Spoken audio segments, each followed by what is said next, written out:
Hi everyone, my name is Chanique and today I'll be doing a chapter reading from Climbing the Walls, Hart and Cole, book 1 by Sacha T.Y. Fortuné, presented by Itsy Bitsy Book Bits. Chapter 1, Chris, 30th September 2003. Wake up, Daddy! Daddy, wake up! It's Tuesday morning on one of the hottest days the earth has ever seen. I'm lying on the bed with my eyes closed, and my 4-year-old daughter is bouncing up and down on my stomach. But I'm afraid to open my eyes, because if it's not there, then it's going to be a bad day. I have a big presentation to do at 9:30, so I don't want it to be a bad day. Daddy, Daddy, wake up, Nikita insists.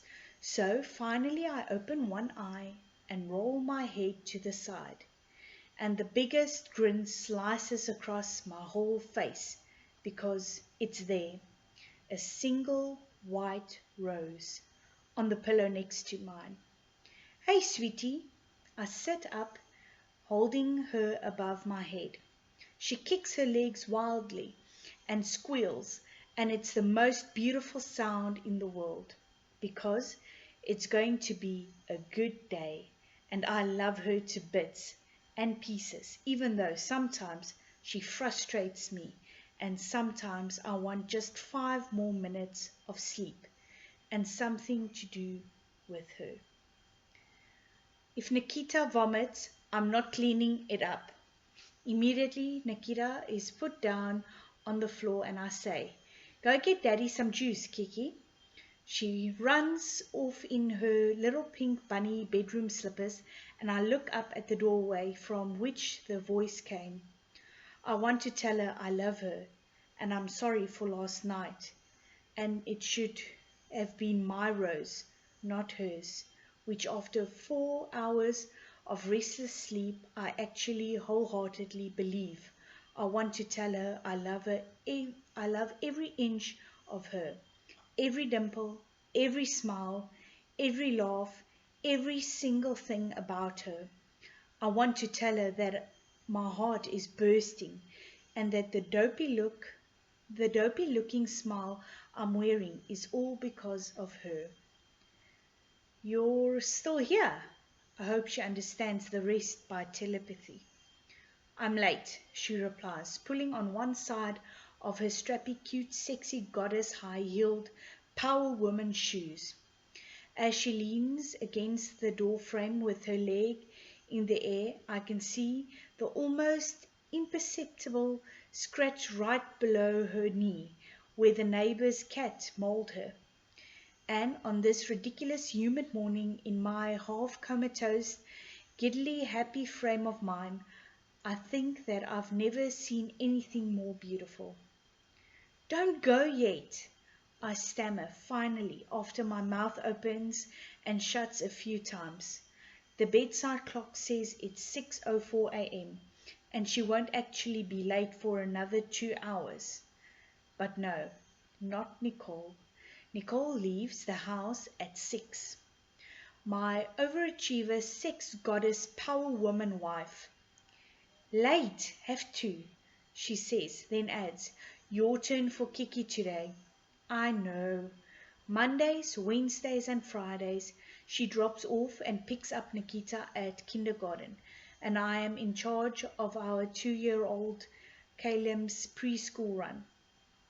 Tuesdays and Thursdays it's the opposite. Her ice bitch front finally crumbles as she walks to the bed to retrieve the white rose. She places it in its designated place in the closet beside our wedding photo albums. It's fake, but it represents the fiber that has sewn our marriage together for the past 6 years, over all the bumpy patches we've driven through, and I love it more than ever today. Look, well, Darren arranged a business dinner meeting with some bigwig sponsors, she continues, picking up her handbag from the floor, where it was hastily discarded during our heated argument the night before. It's this evening, after work. He'll need me there. So I have to pick up Kai and Kiki today? My brain is screaming. Mayhem, ulcer, migraine, mayhem, migraine, ulcer, mayhem, mayhem. Yes, for once there's no snarky addendum to her answer. Our emotions are still raw and tender, like open wounds after a car accident, which fundamentally is what last night's argument was. Then you owe me, I say next. It's my rose, how about we call it even? She offers. Deal, I'm feeling generous this morning. She leans over me and then pushes my hair back from my face to kiss my forehead. Her lips are soft and weary. It may be days before they return full force to their usual passion. Bye, Chris. Bye. I close my eyes and smile. When I open them, she's gone, and Nikita is holding a cup out to me. I take it, mussing up her hair. Daddy, you get me today. She puts her arms around my neck from behind and hangs on as I try to sit up. You're choking, Daddy, I grumble. But then I put the juice, which I never wanted in the first place, on the dressing table so that my arms will be free to roll over on top of her and in a perfect tickle position. Daddy, Daddy, she squeals. She loves Daddy's days. Daddy gets up at 6 and has 2 hours of Kiki time before he has to get ready to leave. Mommy gets up at 5 and is out before 6. And Mommy moonlights a second job from home. So even when she is home, she's never really actually home. Daddy and Mommy are both stubborn, but it's usually Mommy's rose because Mommy can't bear to go a day without Daddy to pick up her slack with the kids. I know this, and I know that the white rose on the pillow isn't really there because Nicole's sorry. It's there because of her dinner with her boss, but I don't care. The rose means that I won't spend another night hugging the pillow while she dozes off in her uncomfortable computer chair, and I might get some makeup sex within a few days. By the weekend, if I'm lucky. So Daddy is happy. What's for breakfast? I stand and swing Kiki upwards so that her legs are around my neck and I hold her hands. Waffles and sardines and eggs and pizza and ice cream.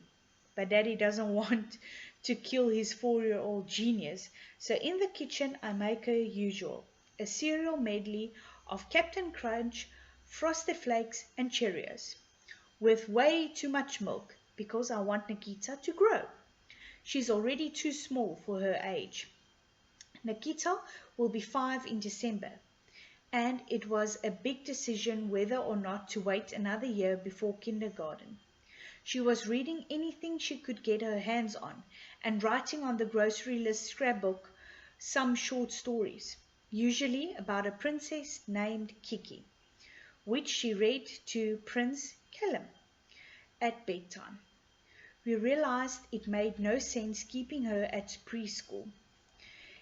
It's now a month into Kiki's kindergarten year, and we've constantly been worrying about the consequence of our pushing her into school at 4, especially when she's already on the small side. She isn't undersized really, but Kai is a regular-sized toddler, and Kiki isn't much bigger. But then, I was always smaller than my peers until I finally hit puberty at 14. So maybe she's just taking after me. Presently, I sit at the kitchen table with Nikita on my lap, because otherwise she can't reach the table unless she sits on a cushion. I look down at this little genius who's shoveling cereal into her mouth at a speed that outdoes the limit of my Peugeot in the garage, and I smile. Some days are like this, and some days are like last night. Life isn't perfect, but today, Daddy has decided he doesn't mind because it's going to be a good day. And he has a big presentation at 9:30. The rose ritual began on our honeymoon. We were 23, fresh out of college and naive, with the fierce belief that everything would work out fine, although we had sparse things in common. Her mom hated me, and my dad thought she was a slut. Then again, my father thought almost every girl I dated was a slut. Not that he had a problem with that, but he never wanted me to marry one of those girls. The mistake I made was opening my mouth in the in that post-coital moment. I have always lacked the finesse at these intimate moments, that certain finesse I assume other men must possess. Of course, I'd slept with her before our wedding, but sex then was playful but gentle, seductive but sweet.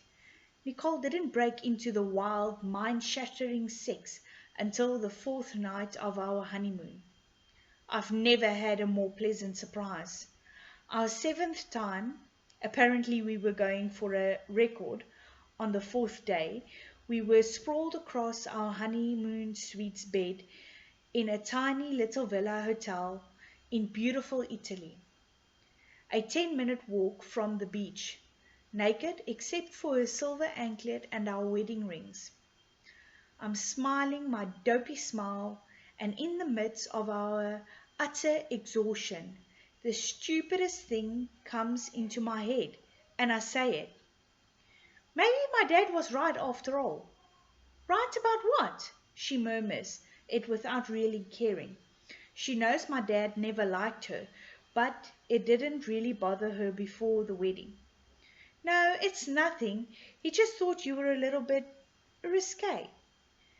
She's alert now. Risque? What's that supposed to mean? He just thought you weren't ready to settle down, that you'd prefer, casual sex. I don't know how to tell her my father called her a slut and a whore a few times more than I wish to remember, so I don't answer. Was that casual to you? We're married. Sorry, I didn't know that no sex was part of the contract. But no problem. Fine. Last time it will ever happen. Nicole always had a fiery mouth on her, bold and sexy and sarcastic. That's what stole my heart away the first time. She walked up to me in her cute waitress miniskirt and told me to stop staring at her tits before they fell off and were no longer of any use to her for getting tips. I didn't mean... Of course you didn't. Nick, I know your dad hates me. He doesn't hate you. He doesn't like me. He doesn't know you yet. He doesn't want to know me. He'll get around to loving you just like I do. When? When I fuck him too? Nick, I'm not a waitress anymore, Chris. I'm officially starting my journalist job the day after we go back home. And I'm no longer flirting with random guys for a living. Aren't you? I can't believe we're arguing on our honeymoon. So I'm trying to turn this around into a joke. Unsuccessfully. What's that supposed to mean? The pool boy, yesterday, when you asked if you wanted any more towels or suntan lotion, and you told him, sweetie, if you had an hour free, I'd ask you,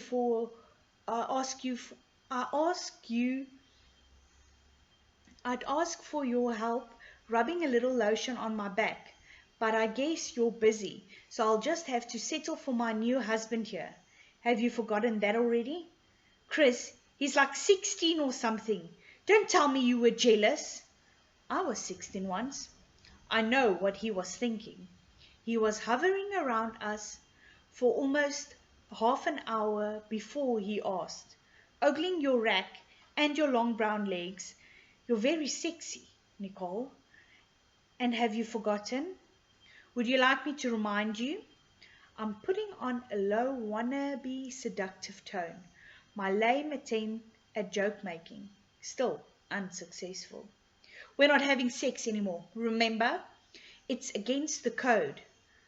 I'm silent for a few seconds, and then I make it worse by adding, you made his day with that sultry comment. He blushed and almost fell into the pool. I'm sure he went home and jacked off to your face and body behind his eyelids. Well, if you want me to say I'm sorry, you'll be sleeping alone for the rest of these 2 weeks of wedded bliss. I don't want an apology. Good, 'cause you're not getting one. I was just trying to make a point. Point made. I'm a whore and your father hates me, and I'm trying to seduce a 16-year-old pimply adolescent boy on my honeymoon. Nicole, I'm taking a walk. Do not follow me. It's almost midnight. Well, good. I won't have to share the beach with anyone. Nicole, but she's already throwing my shirt over her shoulders. Then, realizing it's my shirt, she flings it away in favor of her own t-shirt and her sexy mid-thigh slacks. No underwear. In the dim light from the red lamp on the bedside, I can see the rounded contours of her arse cheeks. And I want to pull her back into bed with me and tell her we shouldn't fight on our honeymoon. But I let her walk away. Eventually, I fell asleep until hours later when I roll over and fall off the bed, halfway between dream world and reality. I'm trying to climb back up on the bed without injuring any important body parts necessary for future reproduction, and I see a flower on Nicole's side of the bed, a white rose. When we'd first walked into the honeymoon suite, Nicole had screwed up her face and announced, Geez, check out the fake flowers galore. They could have gotten real ones. I kind of like them. Well, I do not.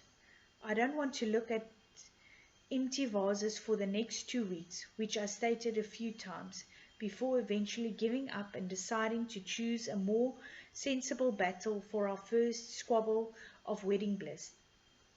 So I let her get her way. She'd thrown them all out. Where had this one come from? There's a piece of paper under the rose, and I hold it under the lamp to read it. There are only 6 words. I'm sorry, my fault this time. I smile because I know it's my fault for ever mentioning my dad on our honeymoon. But in that moment, I know why I married her. It was worth it to see your face. I look up. She's sitting cross-legged on the desk in front of me. What was worth it? Searching the entire hotel for the stupid fake white roses and finally begging one off of the night clerk who stole it out of someone else's room while they were out. My smile is splitting my face now. I love you, Nicole. I wouldn't have married you if I had the slightest doubt. But I fuck like a hooker? No, you make love like my wife. And I'm looking forward to giving you beautiful kids, growing all together, and to thousand more nights exactly like tonight. Getting your brain screwed out, fighting with me, sleeping alone, then falling off the bed practically onto your deck. Well, maybe not exactly like tonight. In the dim light, I can see the glint of her teeth glimmering in the darkness, and then she says, I don't know why I married you. My mom hates you, you know. Then again, my mother hates everyone. I don't know why I got so mad about your dad hating me. Say what? Could we not mention our parents till we're back home? You're right. We're supposed to prove them all wrong, and here we are, 4 days into our marriage and fighting. Give me some kids, baby. She gets up and walks over to the bed, sliding in beside me. My nakedness is immediately aware of her body brushing against mine. So, kids, you say? We hadn't had any major discussion about it before the I do, and we'd gotten married young. I wasn't expecting to seriously discuss it for at least a couple of years, but I'd mentioned it in passing a moment ago, and now she's offering to broach the topic. I need to not sound too eager, particularly when I've just been reamed for mentioning my dad didn't think she was the marrying mommy type. Yeah, Chris, kids. Didn't you just say that? Kids. Plural? Sure, why not? I could do that whole mom thing. Seriously? Hell yeah, why not? It was a bit more flippant than I'd have preferred the conversation to go that first time, but I was deliriously happy all the same, not to mention horny at that particular moment. Well, you're gonna have to take those clothes off if you want the kids, Nick. I'm talented, but not that talented. She laughs, and the sound makes me want to kiss every inch of her body and then lick it from head to toe. I snagged this beautiful sex goddess girl with the sexy laugh. I still can't believe it. Me, me who got beaten up more times than I care to remember. Me who gets everything wrong.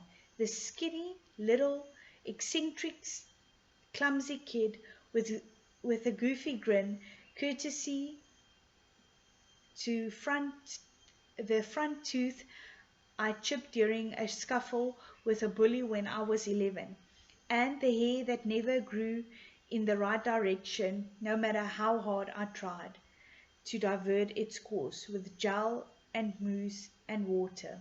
Me.